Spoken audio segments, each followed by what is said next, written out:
Morske ptice su dio ekosustava koji imaju pravo to biti isto kao i svi drugi elementi ekosustava, kao i sva druga živa bića.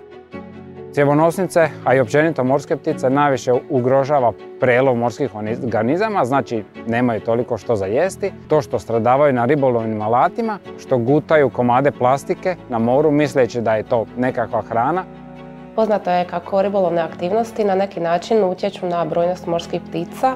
Ustanovljeno je da najveću opasnost za morske ptice predstavljaju parangali i mreže stajačice. Od 2018. godine do danas, tijekom projekta Life Artina, nastojali smo prikupiti podatke o slučajnom ulovu morskih ptica kroz razgovore i ankete s ribarima.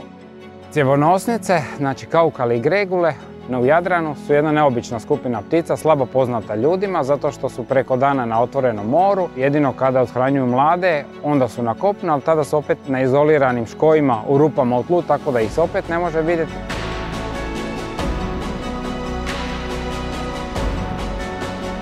Pa u mom svakodnevnom životu, već u obavljanju ribolova i jednostavno u nekoj svakodnevnici već vidim da je u zadnje vrijeme dosta ovaj projekt zaštite ptica i organizama kao što su kornjače, da je dosta to sada da se radi na osvještavanju ljudi. Očevidnik je službena jedna dokumentacija koju su ili u elektronskom ili u papirnatom obliku je svaki ribar dužan ispunjati prilikom polaska i izlaska iz matične luke. Što se tiče upisivanja bilo kakvog prilova, realno u većini slučajeva ribari misle da je to zapravo samo gubljenje vremena. I to je jedna stavka koju bi možda trebalo malo mijenjati. Pojednostavniti maksimalno, dati im uputstva da vide da je to dugoročno benefit.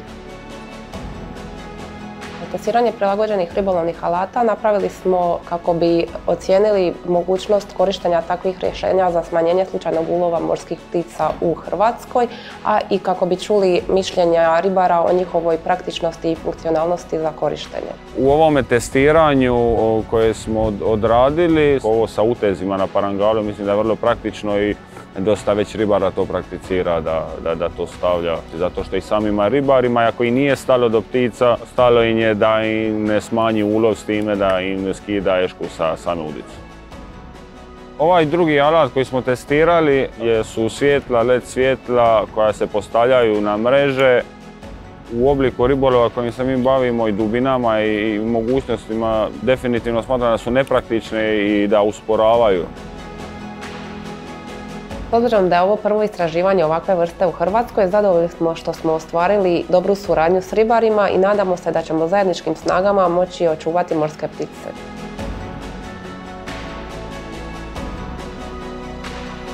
U ovom poslu ribarstva neminovno su sretanje sa svakojakim vrstama ptica, pa tako i mi kao ribari koji smo svakodnevno na moru smo se već navikli na njih, na način da neka nas možda malo i nerviraju, neka nam rade društvo, ali opet bi bilo nezamislivo na neki način isto da nisu prisutne, da smo na moru, na kraju krajeva mogli bi reći da je ako je pas čovjeku najbolji prijatelj, da je galeb ribaru.